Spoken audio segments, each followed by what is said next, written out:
dialogue. Such academic gatherings strengthen our collective pursuit of knowledge and critical engagement with society and history. We warmly welcome you all once again. We are deeply privileged. I am personally deeply privileged to have with us Dr. Nitin Kumar, our guest of honor, despite his demanding schedule and the many responsibilities he holds as Assistant Director of Research of the Indian Council of Historical Research, a position of great responsibility and prestige. He has graciously accepted our invitation to be with us today. Beginning his academic journey as an assistant professor and rising to his present position through dedication and merit, his professional growth stands as a testimony to his sincerity, commitment, and academic excellence. This morning, while accompanying him from the airport and spending some time in conversation, I personally realized that despite holding a highly responsible and prestigious office, Dr. Nitin Kumar remains remarkably humble and down to earth. His simplicity and openness truly reflects the value he holds. As the Holy Bible reminds us, God dwells with those who are humble. Through such humility adds grace to scholarship and leadership alike. We are truly honored and we warmly welcome you, Dr. Nitin Kumar, once again.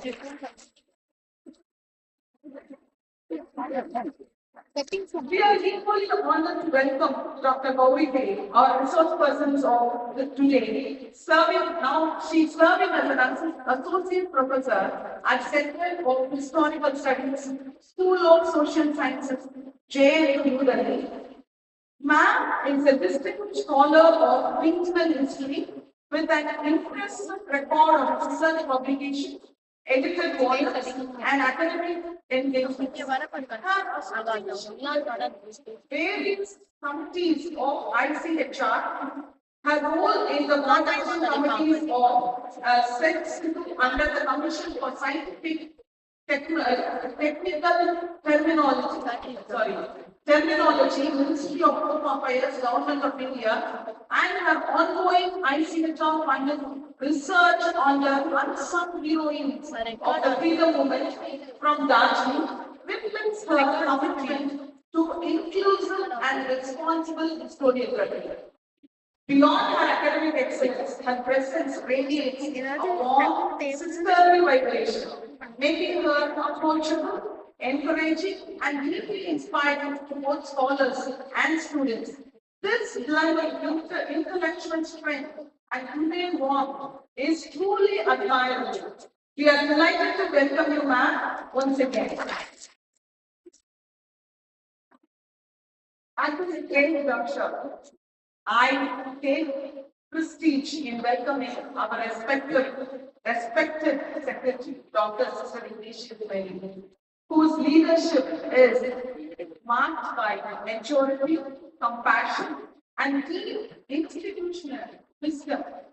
She is a leader who looks into even the smallest details, believing firmly that excellence is shaped through care and consistency. A strong advocate of smart work, she leads with clarity, efficiency, and vision. Her concern for the least on the campus, her generosity in giving, her righteousness in action, and her selfless spirit continues to nurture the institution in profound ways. We eagerly look forward for her presidential address, which will surely inspire us all. We respectfully and wholeheartedly welcome our secretary once again. I extend a warm welcome to our esteemed moderators for guiding the sessions with insight and balance, and to our honorable presenters for sharing their scholarly contributions, to all the participants whose presence add depth and vibrancy to this academic forum. We welcome each one of you once again. On behalf of the management, the principal, the secretary, the faculty members, and all the organizing committee, I once again extend a heartfelt welcome to our guest of honor, the resource person, dignitaries of the dais, and my dear students.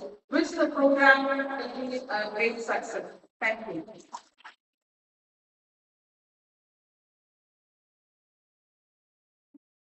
Thank you, ma'am, for your heartwarming welcome address. The presidential address provides reflection, guidance, and institutional vision, especially at the conclusion of an academic treatment of this statute. I now respectfully invite Reverend Dr. Sister Ignatius Lady, Secretary of our college, to deliver the presidential address.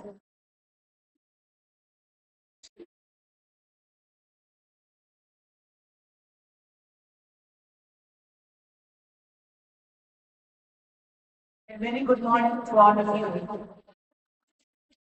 In continuation with the welcome speech given by Dr. Sierra Evangeline, I wish to say about the chief guest, both of them.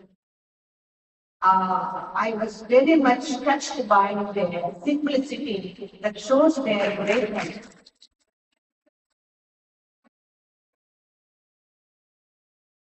Please don't tell it outside. But when I saw them, it was like love at the first sight.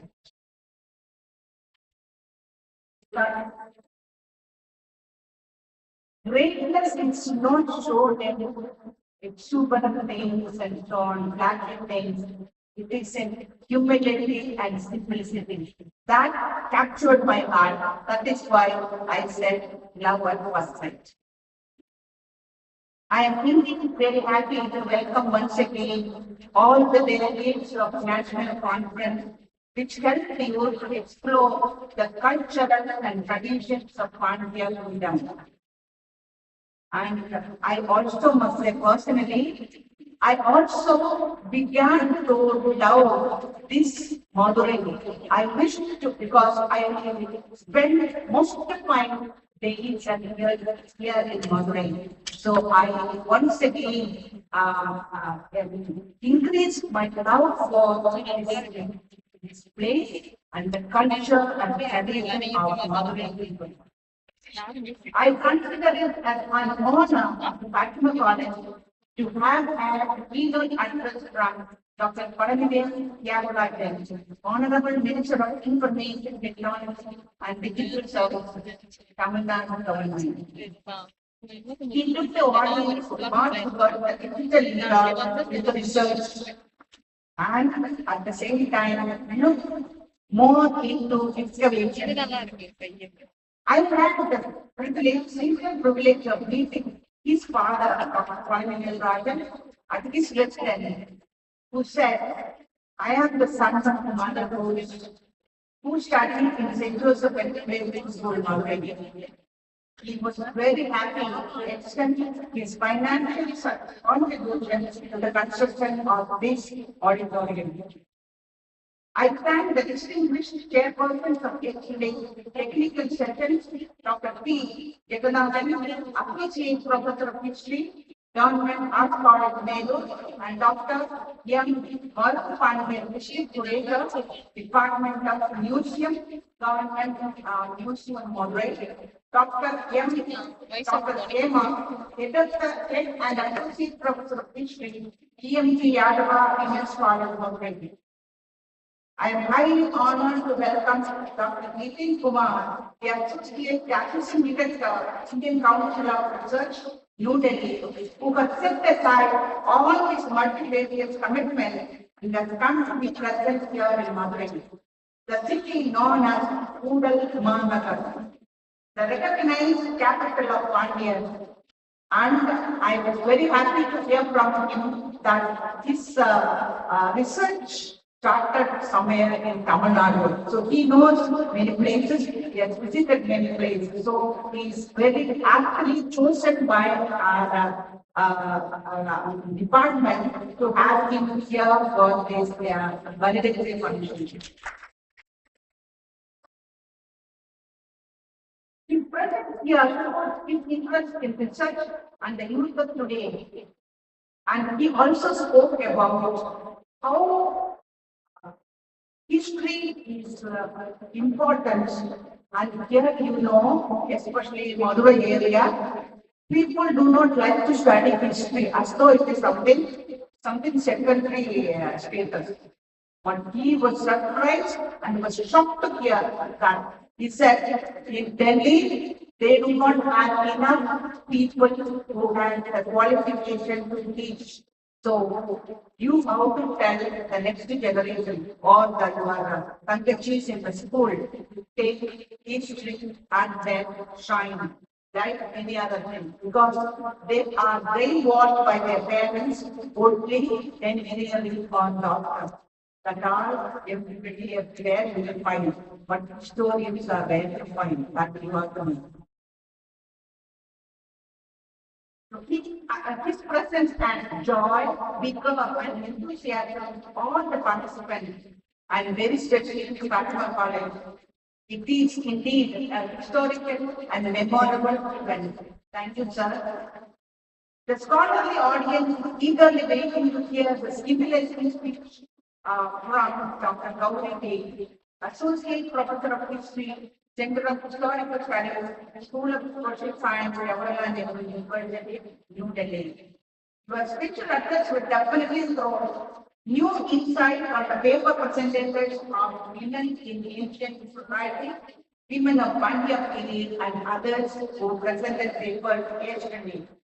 I am sure that the participants were able to get an in-depth knowledge yesterday on temple culture, temple art from the paper presentations of yesterday.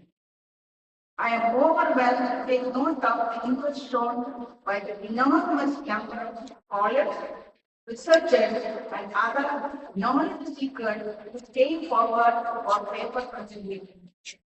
The topic chosen is highly historical, modern, and relevant.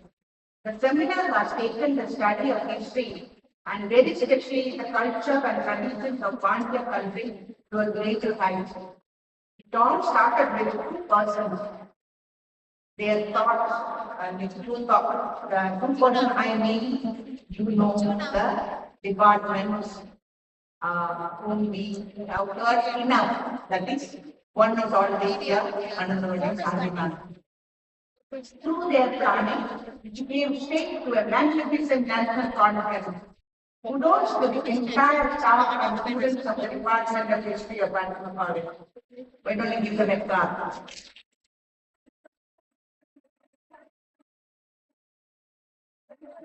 The conference was based in archaeology in South India that has revolutionized the understanding of its history, revealing a sophisticated, early, urbanized civilization dating back to the 6th century BC. Key excavations at Kirali, Adichanadu, and Kodumalai provide evidence of high-level history, high level of literacy, industrial production, especially bees, dyes, and corn, and high-paying societies, bridging the gap between Neolithic times and the Sangam era. I am sure that these 2 days, the participants are provided with greater awareness about heritage conservation and monument preservation.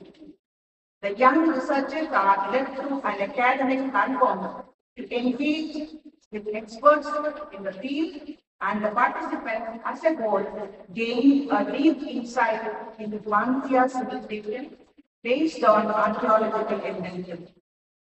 Finally, the conference has given the impetus to the world at large that writing of any history of any region, literature and inscriptions are mandatory.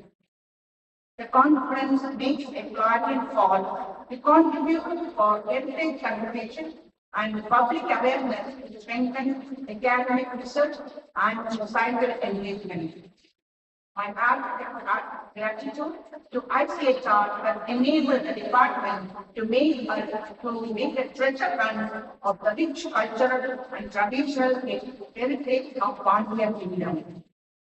The delegates and participants of this national conference, you are enriched in many ways. You have learned the rich heritage and ancient civilizations of Madurai, which shaped the culture of Madurai, that is Sangam Malatya Tamil, language and culture. Let us cherish and live our culture and heritage. Thank you.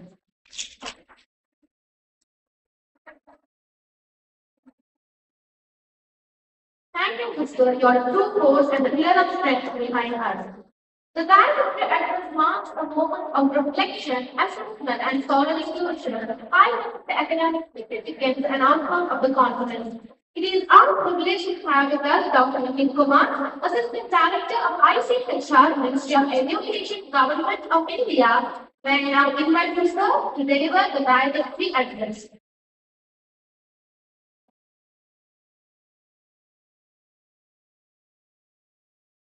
Good morning, everyone. First of all, I am grateful to Fatima College for inviting me here. So they have expressed their gratitude, but on the other side, I would like to express that the pleasure is totally mine that I am here. And because they are not spoken today, and I don't come from here to begin, because I had certain things in my mind. But as I went into discussion with the man, then I have realized that there are not many things which are required discussion here. Because the topic, the first time that we received the proposal, we received two proposals from here, and this one we selected. So at the outset, I would like to inform here that we are not confined to any particular even department. Any department can apply. Obviously, preferably, it should be history department, which will be given preference since we are the body of history. But others can also apply, provided that the theme or the subject should always be history. It should be related to the history. So if all of you are welcome in one way, yeah, there is another thing that when it happened to be a college, then college can apply once in a year, once in a financial year, but the university can apply, different department of university can apply together in a same financial year. But the preference will be given on the basis of the merit of the proposal. Another thing we know that if all the departments will simultaneously apply, we have to cater to entire India because we receive proposal from universities, colleges. So we have to, we also have a duty that we reach out to most of them in different parts of India. So this is one such proposal, the culture and traditions of the Pandya country lead from archaeological implications, which we find very interesting because it will be speaking about one of the longer sustained dynasty in the history. I would not say of particular region or of India, across the world, when you look into the larger sustainability of any dynasty, the Pandya dynasty is one of the dynasties which sustained and stayed there for the longest period of time. That is different, that over passage of time, its dimensions, its domain, shrank, expanded as per the political necessity or the political conditions. But we cannot decline that they played a very great role, immense role in the history of India or the culture, making it the culture of India.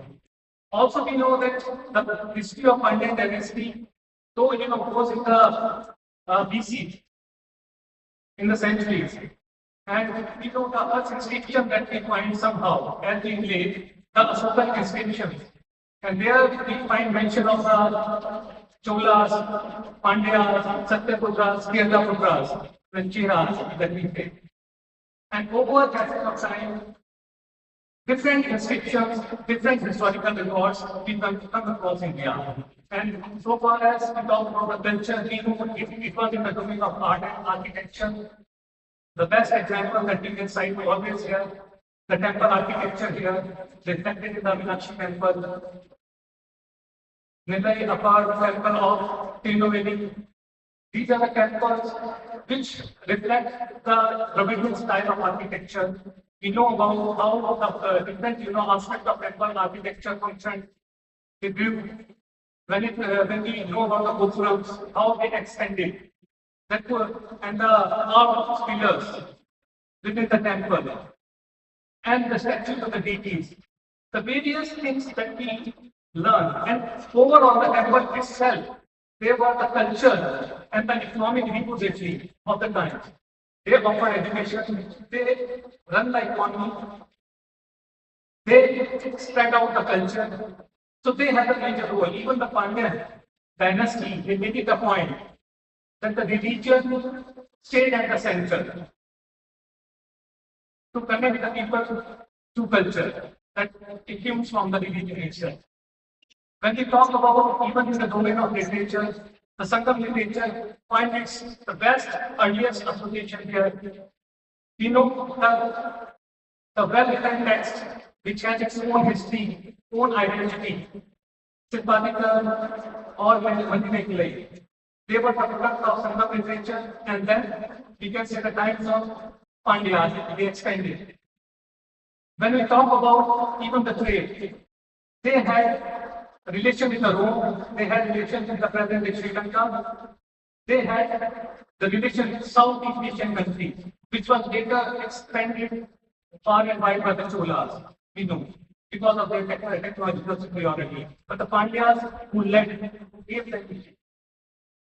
When we talk about the inscription, which give different aspects of culture here, whether it is Singaporean inscription, Veltipoli inscriptions, they talk about the land grants, they talk about how the villages were given as the Brahmadeva grants or various forms of grants to the Brahmins or for the temples for religious activities. And as we know, that was the culture. They were the center of the culture. So through land grants, the culture spread. And as we say, the archaeological implications, because archaeology is something which should go hand in hand in collaboration with the literary sources. And that we find a good mixture here in case of the Pandyan history. So I will not delve into this particular topic because I have already learned that more than 110 papers were read here. So what I would be speaking here would be a sort of definition, and given the constraint of time, I would not go so much into it. What I am going to talk a little bit about here, what I have heard, that not much attraction or attention is being put to the subject of history. And that came as a surprise. Because I would not exaggerate that history, one way you can say, is the mother of all the subjects. Why it is so? Any subject you pick it up. Any subject you pick it up and it has its history. Whether it is physics, it is chemistry, it is biology, it is biology, it is commerce, and even for my own research, it's the maritime history, and we know that the lots of accounting and commerce goes into that. So that has its own history. The accounting and the commerce, even beginning at the very nutshell, at the very ground level. When you did not have the proper currency, the economy itself in the barter in the form. Cite for example, the textiles, for which the world was Southern India. This Southern India brought India on the map of world history because of the textiles, spices, and in case of Pandya, the pearl fisheries. These are the, one may say, the cultural aspects. And how that economy functions, not only within the region or in the country, but also the trade between different regions. The textiles used to be exchanged not only with the West, but even with the Southeast Asian countries. And how it happened? We did not have perfect monetary economy because there were different kingdoms, they have their own currency, they have their own exchange contracts. But when you go to other countries like Southeast Asian countries, they did not have any currency as such. And they had a particular demand, not of very luxurious textiles, but of the coarse in the textiles or the cotton. And they had very specific demand of particular design, particular color and design, and the print. And if you don't have that, they would be least interested. And that was exchanged for the spices.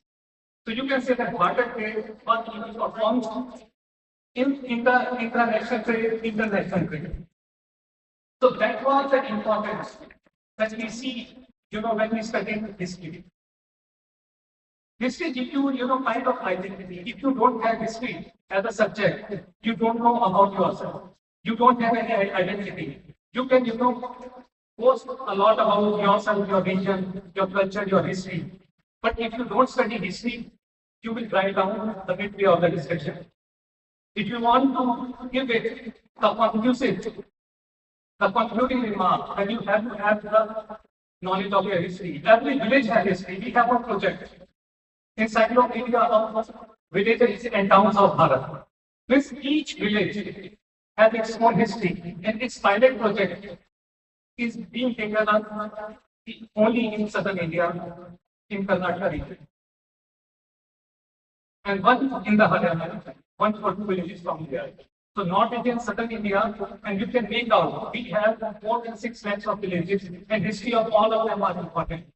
So if you have to speak about yourself, because the Sulit Shivani, one of the very psychoanalysts, has spoken about that every individual has a multiple identity. One of your identity is because of you being related to a particular region. Then you are from a particular community. Then you are from particular class. Then you are from particular religion, particular region, particular country. As you go far and wide, your identity has multiple aspects. And you endure up one particular aspect that benefits you in particular scenario. If you have to sit in the class discussion, you will talk about most about guitar, the way I am so and so. If you have to talk about, you go to the foreign country, you have the small community, you will say, oh, I am from southern India, and that part of southern India. And this is how you get associated. If you are from a particular religious community, you find identity here. So we have multiple identities, and that identity could not be understood until unless we go into the depth of the history. And today is the time for social discipline research. Your sociology, your science, your history, your commerce, everything comes together. For that factor, even if I am studying about the American history, that is the history of your economy. Economy is part of it. The communities, merchant community, given community, artisan community were the part of it. Your sociology is here, your commerce is here, your economy is here, your history is here, and political science. Because without studying the politics of the region, you would not understand the changes that were taking place. And when we especially talk about medieval history, we know that they were coming down of earlier the Delhi Sultans and later the Mughals here, and how there is a kind of colonialism that spread out here. So that's why these topics become very important. You should know that the culture depth of your region was what. You can know from the culture that was brought out by the Pandyas. You have your history, which was very, just like when we talk about, at the national international level, say, we are the Vishnu. How we are Vishnu? For that, we have to look deep down into our cultural history. We have the text written by Siddhartha. We have the text written by Charles, which talks, about various aspects of the teaching, various aspects of diagnostic. And even when the latest pandemic came, you can find many of your pandemic there. And that time, our mind opens up. Oh, let's get back. What was the situation? Why we have to go back then? Why can't we study our history? As as a part of our study. So that's why I believe that history is very important. That we are in Delhi or Northern India, the Lord many people pursue history. History don't think that it will open only the way of teaching for you. To cite another example from here, long back I read one novel by Apayo Morica. He was the CEO of Sony, and he was the one who was engaged during the World War. And the way he saw the development taking place, that during the wartime, you have to be innovative at a very fast pace.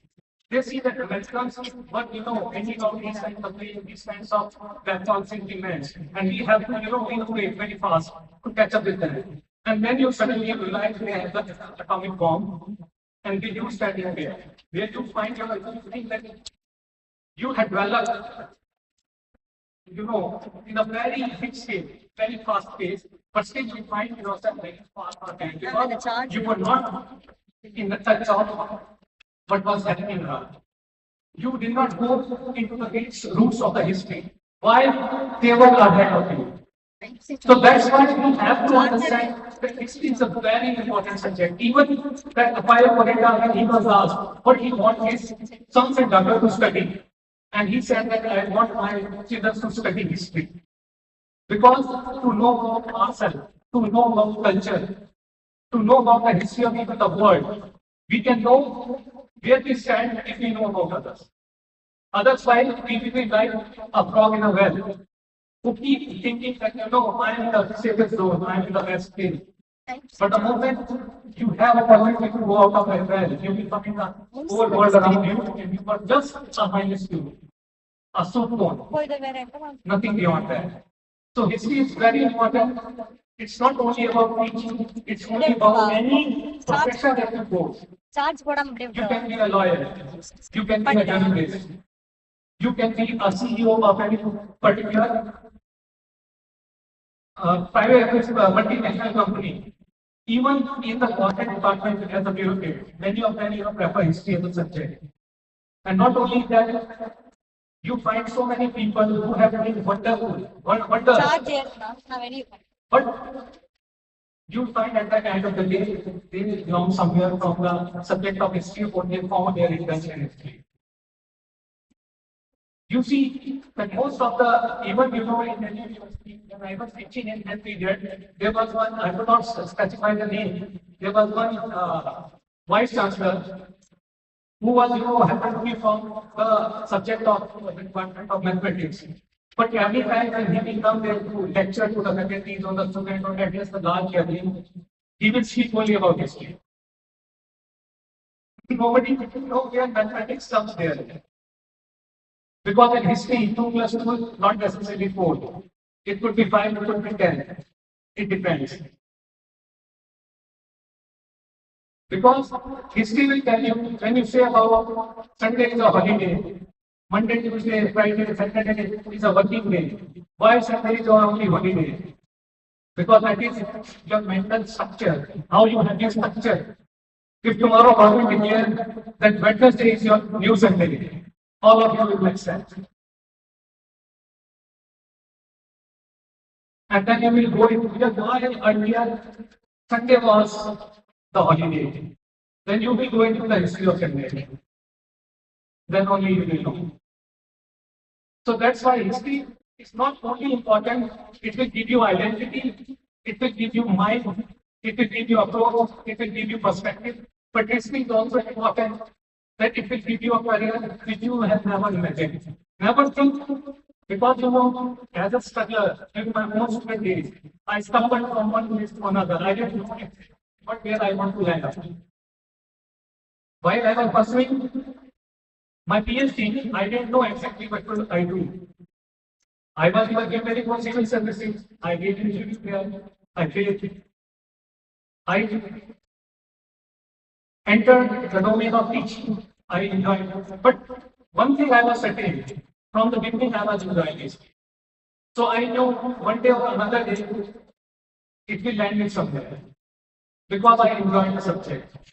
And I know the history. At least whenever I will sit, I will have enough substance in my hand to speak about. So it will give you a personality also. It will give you that opportunity to stand out. You might think, you are sitting with the 10 highly qualified people, and you might not have equivalent qualifications. But if you know your history well, if you know your country well, then you can always perform better than that. You can make them feel shy before you. So that's why I believe that please take history as a subject very seriously. It will give you those opportunities which you have never expected. Today, what you study doesn't mean outrightly it will give you food. But later in time, everything, this is my belief, this is my experience, and I can speak to others because they might have said that whatever you study together today, you might not getting the fruits today. You might not getting the opportunity today. But tomorrow, somewhere, it will help you. But you have right. Because it never goes. I believe in God. I believe in that. That He has His own way of showing you path. He will all the things that you are accumulating. One day, one or another thing will come to your rescue when you need it most. So never take yourself for granted, never take your subject for granted, and especially never take history for granted. Because history repeats itself, they say, but history is also part. It is a thought that illuminates the past. It is a study of the past, in the present, for the future. So please study history.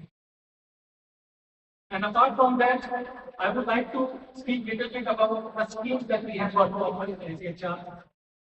ICHR, though we are dealing with the higher education, most of our schemes that are useful for those who are PhD or the doctorate. And that's why I would encourage you, all of you, to please pursue higher studies. Because today, if you are just graduate or just masters, it will not help you much in your career. You have to grow. You have to compete. You have to keep pace with the time. So more you learn, more you gather, and more it will be helpful. We have a scheme. Let me begin with the seminar. I am in charge of seminar grants here in ICHR, the conference, the workshops, and I'm also the controlling officer of our Northeast Regional Center. We have 3 regional centers. Northeast Regional Center, which is headed to the Northeastern region, and its headquarters is in Guwahati. We have our Southern Regional Center in Bengaluru, which caters to the all Southern Indian states. We have another regional center in Pune, which caters to the Western India parts and has headquarters largely serve most of the even the Southern India, anywhere the proposal comes from. But more specifically, the regions around us in the northern part of India or the central India.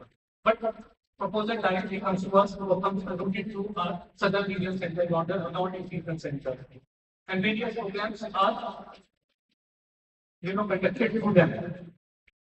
So the seminars, one thing that ICHR gives seminar cards, as I have told the proposal, which are related to the themes of history. And it could be national seminar, it could be international seminar, requirement should be different. The maximum grant of 3,000.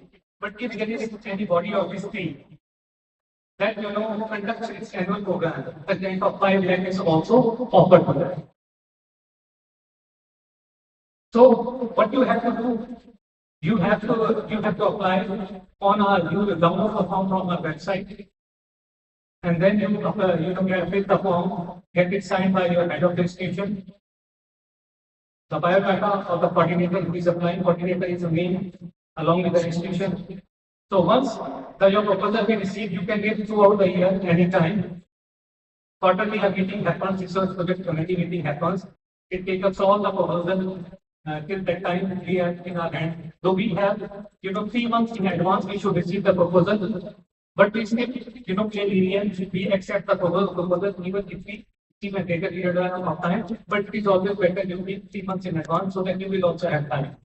There are certain requirements that you have to, because when you organize a program, your commitment should be that we are going to organize irrespective of the grant we receive.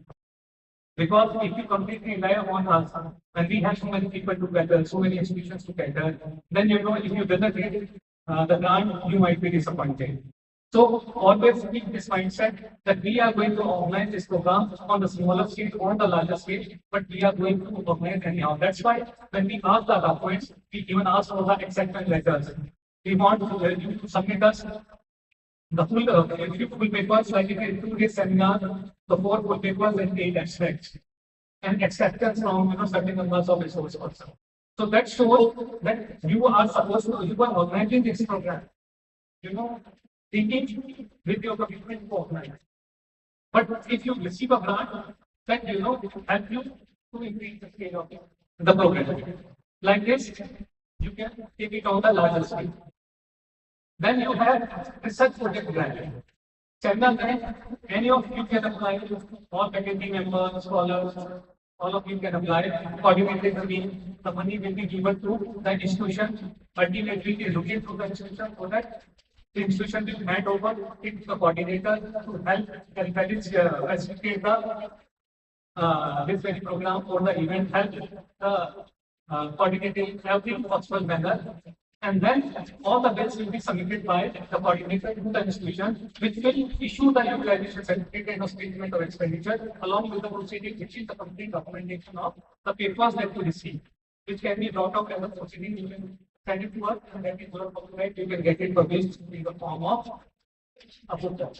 And that will give a kind of a setting on it, and will be in the larger domain of people to study that. Apart from that, there is research project grant. Research project grant is very important for faculty members because obviously for all the scholars who are PhD, the minimum qualification that we look for research projects is the PhD. You have to be a PhD, a doctorate. As a scholar, you can apply. As a faculty member, usually they have constraint that they cannot, it is said can't go for any project or fellowship candidate. But research projects you can do. As a faculty member, that is very much allowed in consonance with your, along with your teaching responsibilities. And it is for 2 years. It is for 2 years, and maximum the scale of grant is 5 lakhs. Depending on your proposal, the committee will decide how much you will receive. It is in 2 categories. One is individual category and another is institutional category. Individual is as an individual you can apply as a project director. Rest of the details you can check from our website. There is a research funding route which is quoted alongside every unit, every scheme that we have. Apart from that, there is a institutional funding. This institution can also apply. The college or university can also apply, but they have to specify who will be the project director. In case of individual funding, project director will have the copyright. He will be the sole, he will be responsible for taking it to rightful conclusion. But in case of institution, sometimes what happens for their own career enhancement, people switch from one place to another, one job to another. So in that situation, if the project is of institution can appoint someone else as a project director, but with a due permission from ICHR because we should be in the group for all the changes that happens. So you can apply for research projects. Then there is study cum travel grant. That is, one-time grant of 60,000 given to those who are pursuing PhD. Those who are given freelance scholars for pursuing their research, that amount can be used for your field work, that amount can be used for your publication, your binding, your printouts, or various other for organizing some program or some field visits. So this is one-time grant that might appear less, but when those who are pursuing your individual research, any amount, any help can be assisted the financial change always welcome. That is my experience as a student, but we look forward to all that at that point of time. Then you have foreign travel grant. Foreign travel grant is even to photographic visit abroad. Provided you have to ensure, you have to certify the document that you want to check in the archives, libraries abroad. These are not available in India. You have to certify that and you have to seek permission from the host institution which are hosting those documents, and they are willing to provide to you when you approach them. So this is one thing. Another thing, if you want to present a paper abroad, for that also this is given, but you have to submit your full paper, and in both the cases you have to apply three months before. 3 months before you receive the invitation letter. Once you receive the invitation letter, 3 months before you have to apply.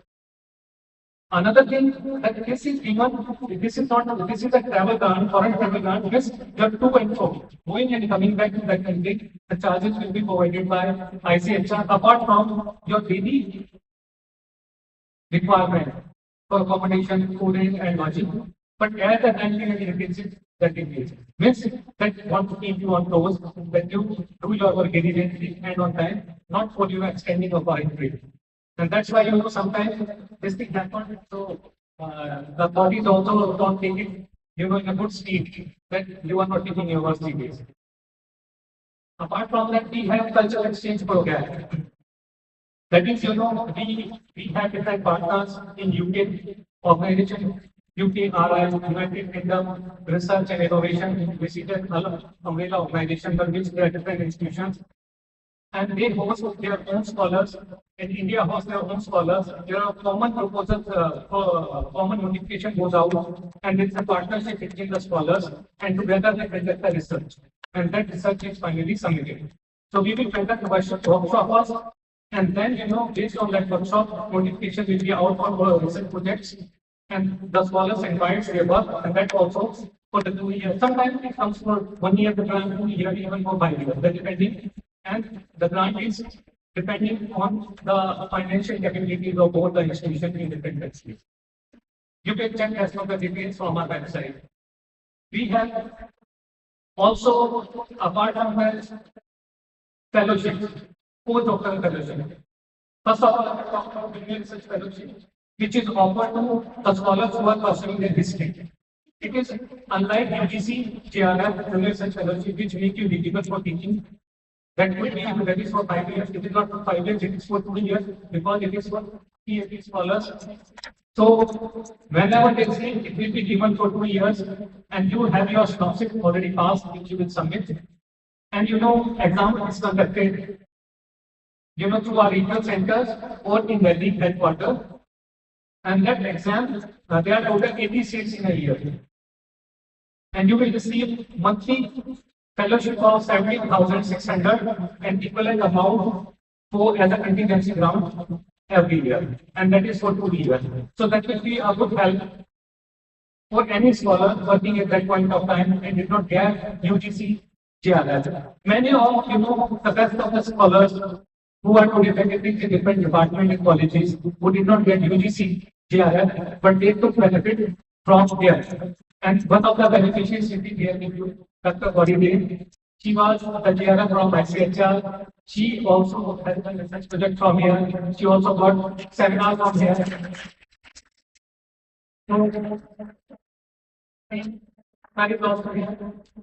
So he is also one of the beneficiaries, and I want all of you, those who are working in the domain of history, please to apply and take benefit out of it. Apart from that, in the postdoctoral fellowship, those who are doctorate, you want to pursue their research, did not have stable job and do not have any other source, apply for your research assistance for postdoctoral fellowship. And the monthly fellowship of 30,800 you will receive, and 22,000 and the annual contingency grant. That is also for 2 years. You have to have one institution to which you are affiliated, and also you have one research grant who can help you to your research. There are 10 seats. Number of seats are less. Across India, only 10 seats are there. And so there's a big competition, but it is worth. Then you have senior academic fellowship. That is for those who have attained certain age and experience. You can check from our website, certain age and experience in research. They will receive 44,000 as scholarships per month and 44,000 as annual contingency grant. That is also for 2 years. We have national fellowship, we have global fellowship. That is, again, our global fellowship is kind of, regenerating, resuscitating the old system of guru and disciple. So guru and disciple, they will work together. Guru will guide the disciple. Guru will get 55,000 per month and equal contingency grant for 2 years. And the Shishya will be written equivalent to PDF, that is 28,000 per month and contingency grant of 22,000 per year for 2 years. And together, under the guidance of Guru, the disciple will work. And this, nearly 3 seats are there annually. But that is selected by our authorities and the committee, depending on B.B. Lal, a great archaeologist, Nagaswamy, Professor Nagaswamy. They have, found benefit from national fellowship and good. Then we have our publication. One is journals are there. One is Indian Historical Review, that is English journal, which is internationally recognized. biannually it comes out twice in a year. So you apply the line, the two is very long here. It might take little time, but it is what because you get your publication there, you will have good recognition in any institution, even internationally. We have Hindi journal that is Itihas, and we also conceptualize to have journal in regional languages, but it is yet to function, yet to be functional.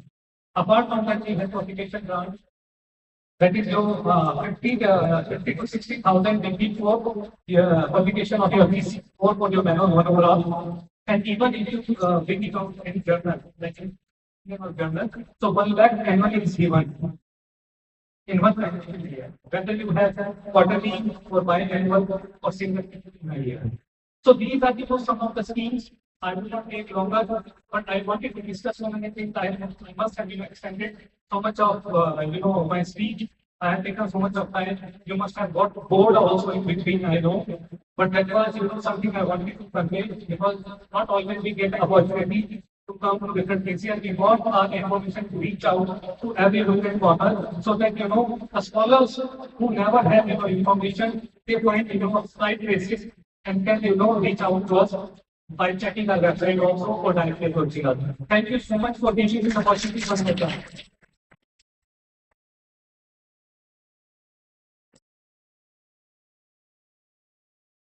Thank you, sir, for your insightful address. Your words have had a great academic value. We are further honored by the presence of an eminent scholar whose work has significantly contributed to historical and comparative studies. I now invite Dr. Gleaned, Associate Professor of History, Center for Historical Studies, School of Social Science, Jawaharlal Nehru University, New Delhi, to deliver a special address on the topic Women, Devotion, Ethics, and History in Regional Epics, a comparative study in Manasimangal and Manipuri.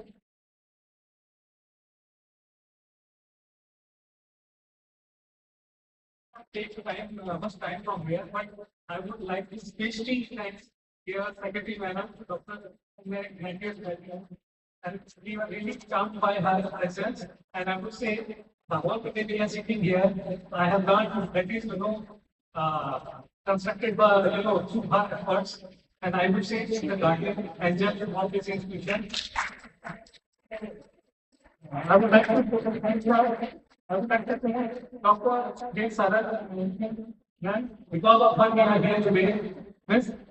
They say that if you have right intention, you can deviate anyone's path. So people going in different lines, and she deviated us here. So, but we take it as a good opportunity, and I'm thankful for her that she gave us this opportunity to interact with you today. Thank you so much, and to the college and principal ma'am also. And that's Rajashri ma'am. I'm trying to special for his partner of Patna College.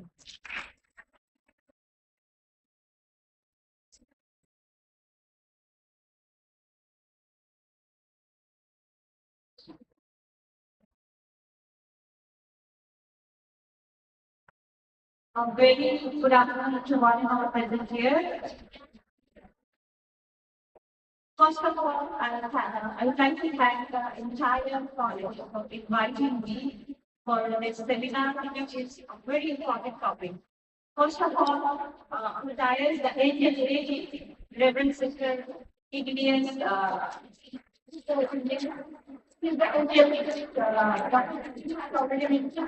and somehow one of my friends and the convener and the head of the department of which department of this college, Dr. J. Sagar ma'am, and my friend, Dr. Nishu Kumar, all faculty members, and the moderators, people representatives, all those guests, and my dear students, my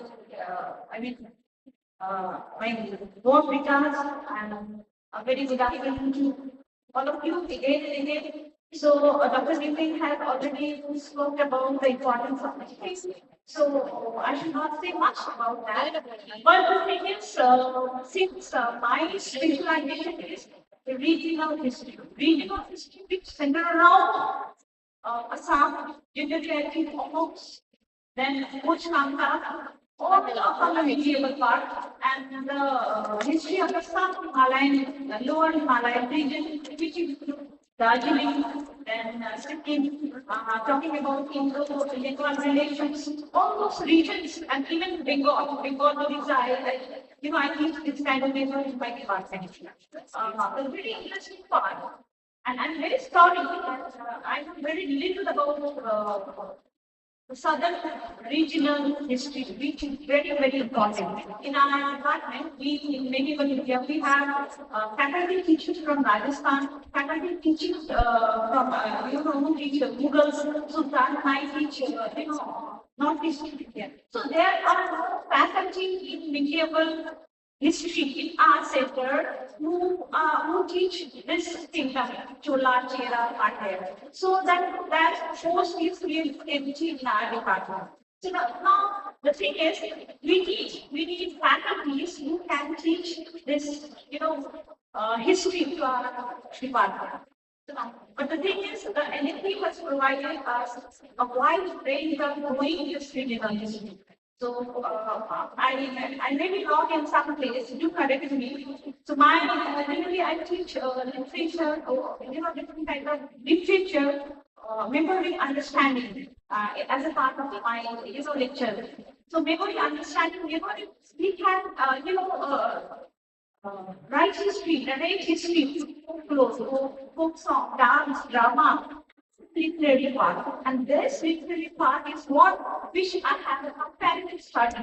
That is Manimekalai and Manashamangala. Manashamangala is one of the literary texts of Bengal, and Manimekalai is one of the literary Buddhist epic texts of southern part of India. And these two reflect a strong how what is the importance of gender and how this female brought out their own identity in the society. Now, Manimekalai, which belongs to Manimekalai and Manasamangala, Manasamangala is a Bengali text. Right?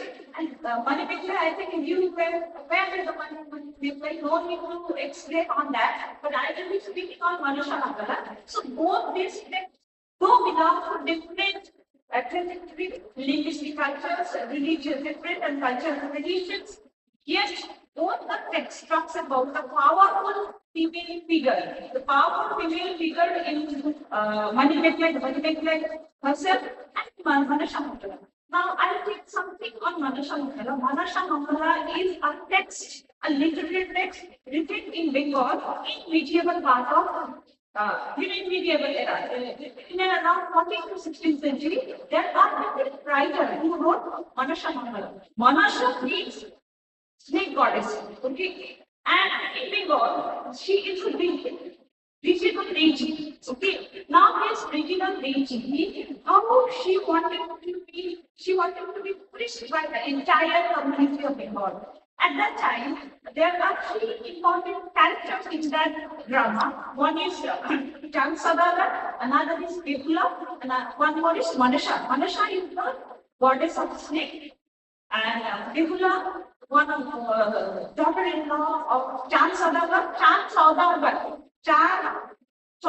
the merchant, where he's one of the merchant of Bengal, right? And now these three characters, there is a conversation between this character, and that takes reading takes what we think that literally doesn't go deep inside into the history. It doesn't give a centralized or holistic pattern of history. So now literature can also be important to bring out certain insights of history, which include, for example, when there was a conversation between, this text.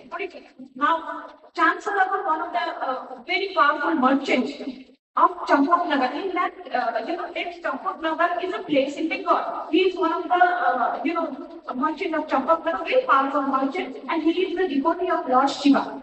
Now, we don't want to preach goddess of snake, that is Manasha. Okay, now Manasha is Chancellor. He thinks that Manasha is the goddess of lower caste. So I should not drink. So this is a conversion between goddess of snake and chance of the god.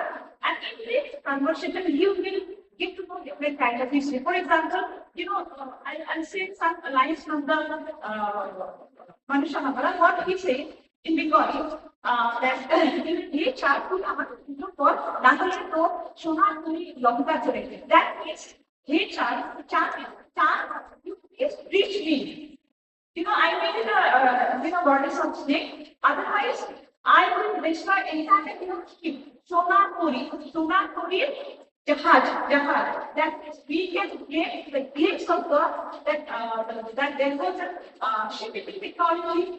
There are, the gold was abundant in Bengal. There was no agrarian crisis in the Bengal. This is how we can bring out the history to the literature. Literature can provide what I said, an insight and holistic approach to, somewhere, we say archaeology is one of the backbone of writing history, but at the same time, there are drama, there are literary texts, which also brings the historical integration or which brings out a new insight into the history. And that's what this, these kinds of literature, talking about money making or talking about Manashamala, both are important in knowing the history of each and every region. The story of the money making also talks about she's a Buddhist bhikkhuni. Okay, that is Buddhism was there in this part of, in southern part of India. What is the correlation of, with what kind of Buddhist philosophy they used to preach in this southern part of India? You can compare with the Sikkim, you can compare with the other part of the other regions of India. So now these texts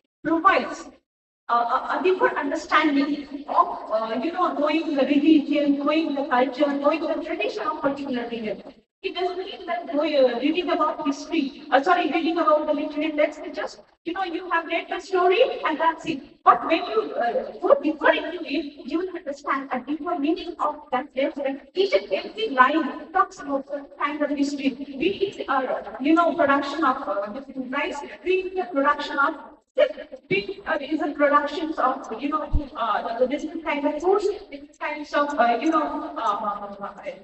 maybe many kinds of activities, building different technology. We are talking about Indian knowledge system. So Indian knowledge system, that is our Indian knowledge system, the knowledge that is in our scripture, the knowledge that is in our literature. So literature can also give us a deeper meaning in the knowledge system. So we can say that for literature, just read out literature, there is no history. Literature is a reflection of a society, and when we talk about society means history. And that's what talking about this ethics of money making or Manashamangala. Both comparative, if you do the comparative study, you will get to understand a preaching, how a female, she can rule up power. Okay, she can make her own presence in the society. She can have her own value in the society.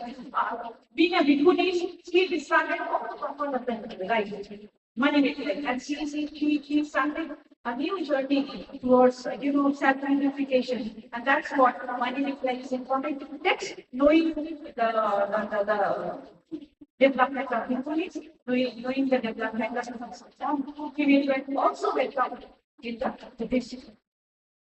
That is what we seek in the money making. Similarly, Manashamangala, both are female, they also fought for their status, fought for their, they should also come up. And this Manashamangala, the goddess of snake, she should also be preached as well as Lord Shiva or Vishnu. And finally, at the end of each and every drama, Manashamangala, she was given the status. Chandra finally, he gave the status to Manasha. And this is what we think. We think that knowing about this text doesn't only include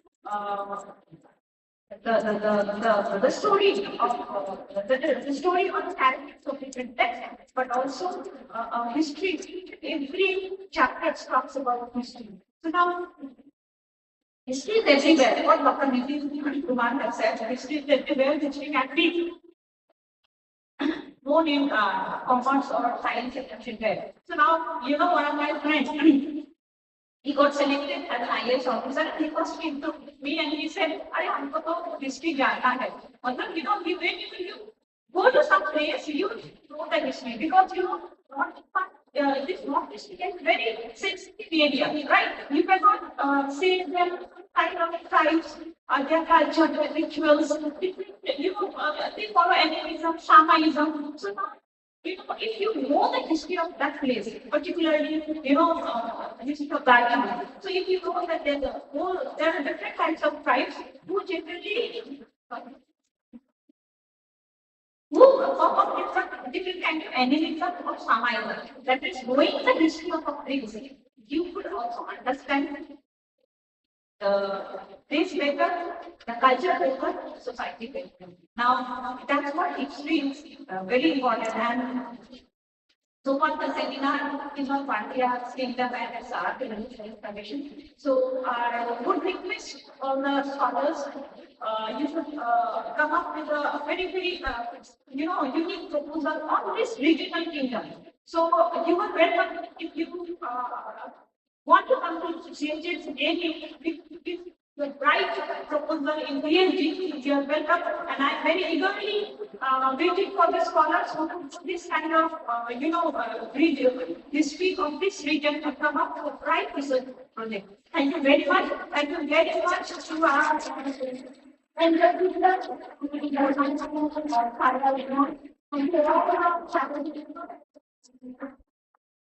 for listening very much. And I hope I'll visit again and again. Thank you.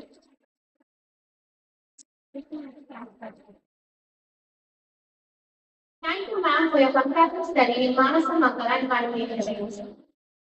Now, as a token of appreciation, may I request our Sister Secretary to present the certificate to honor our Chief Guest, Dr. Nitin Kumar sir.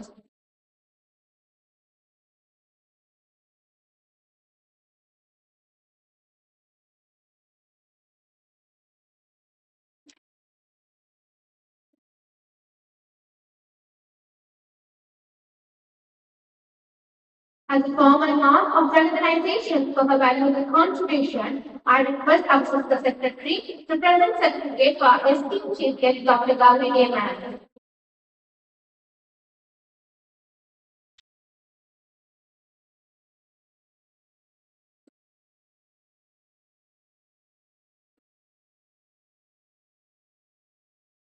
As a mark of respect and gratitude, it is time to honor the resource person and sectional presidents.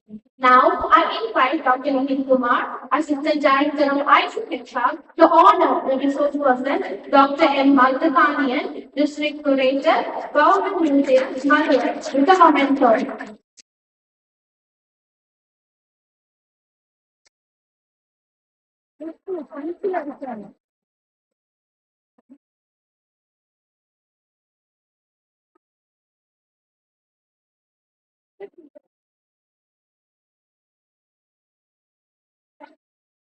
And I further request Government Teacher Mary to distribute the certificate.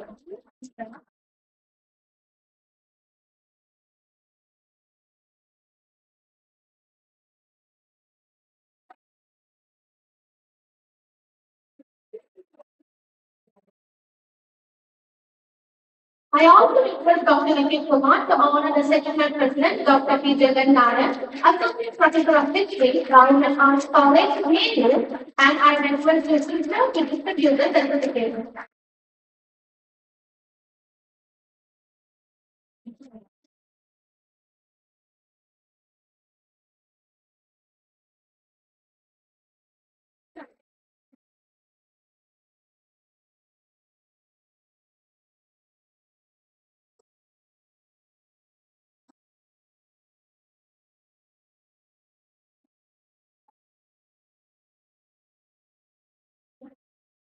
I request you, sir, to honor Dr. P. Kema, Head and Associate Professor of History, EMG Jagara Defense College, Madurai, and I request the Secretary to distribute the certificate.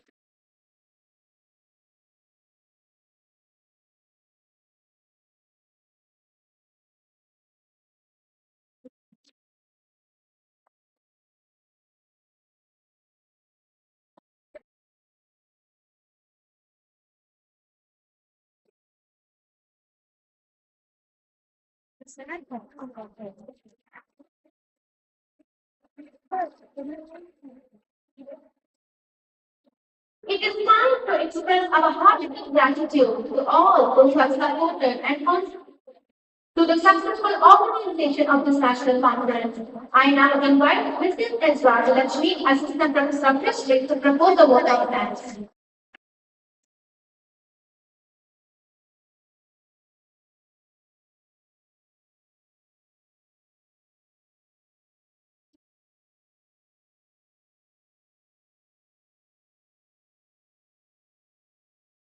Now I request Dr. Sister Ignatius Mary to honor the organizing secretary and the convener of the ICHR conference.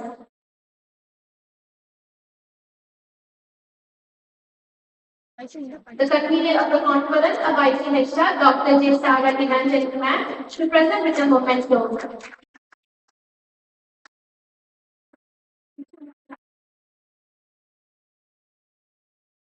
I ask my request to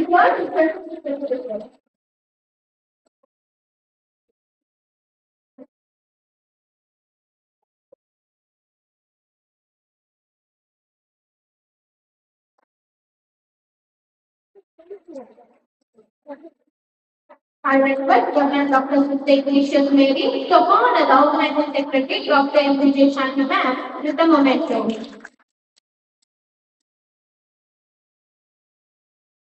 I request the sir to present the certificate.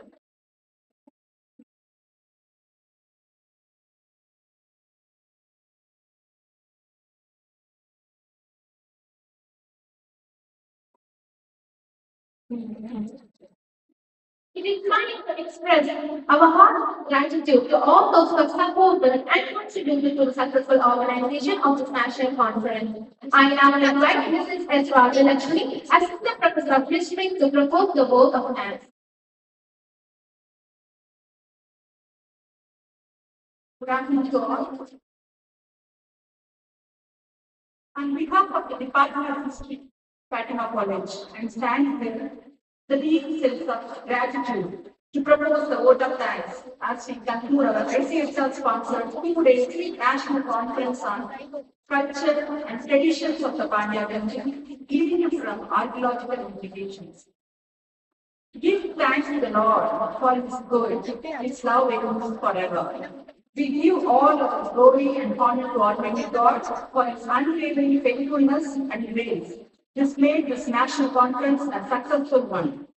I thank our Secretary Sister, Dr. Ignatius Mary, and Principal Dr. Sister M. Fatima Mary for their support, guidance, and constant encouragement to host this conference of this magnitude.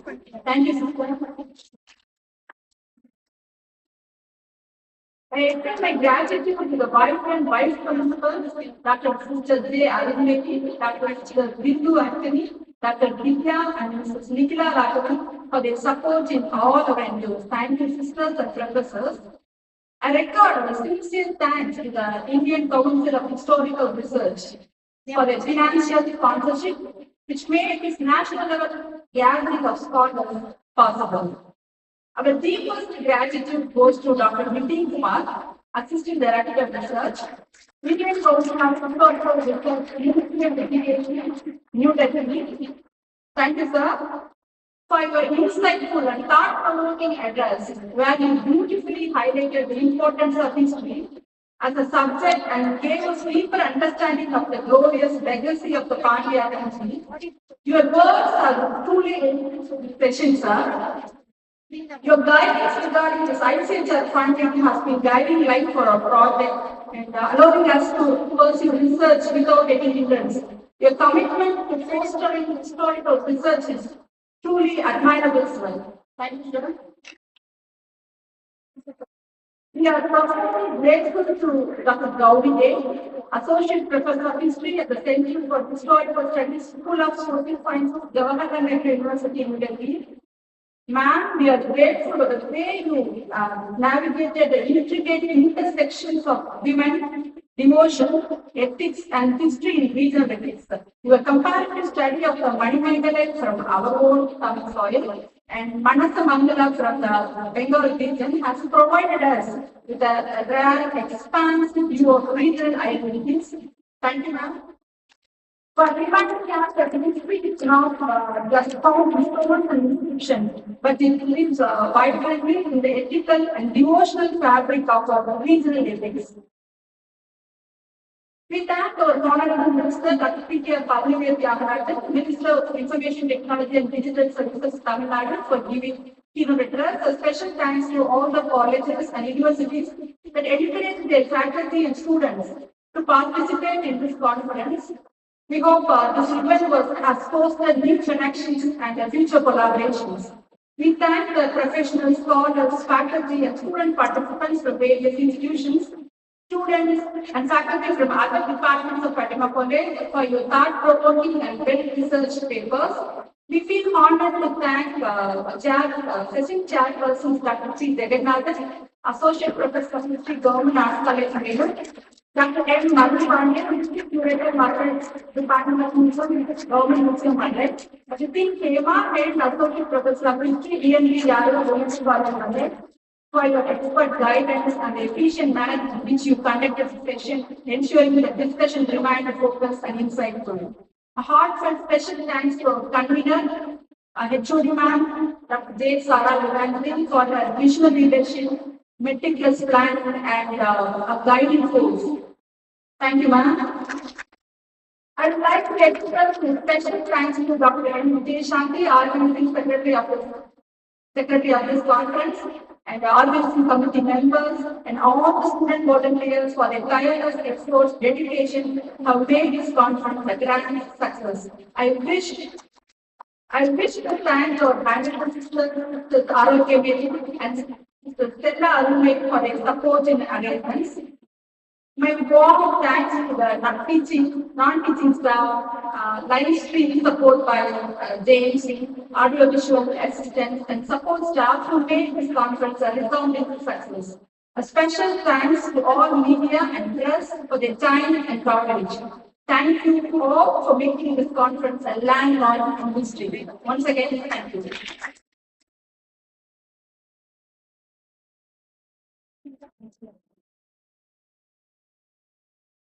Thank you, ma'am, for your heartwarming gratitude. With this, we formally conclude the validation program of the ICHR sponsored national conference. We sincerely thank all the dignitaries, scholars, and participants for their valuable presence and contribution. Thank you all and have a pleasant, enthusiastic, and wonderful day. May I now request the gathering to kindly rise for the national anthem.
Dear participants and respected delegates, the lunch is provided at the gathering hall. Kindly get it. And please assemble, those who are going to the key ready, please assemble at Jubilee Hall at 1 p.m. Please assemble sharply at 1 p.m.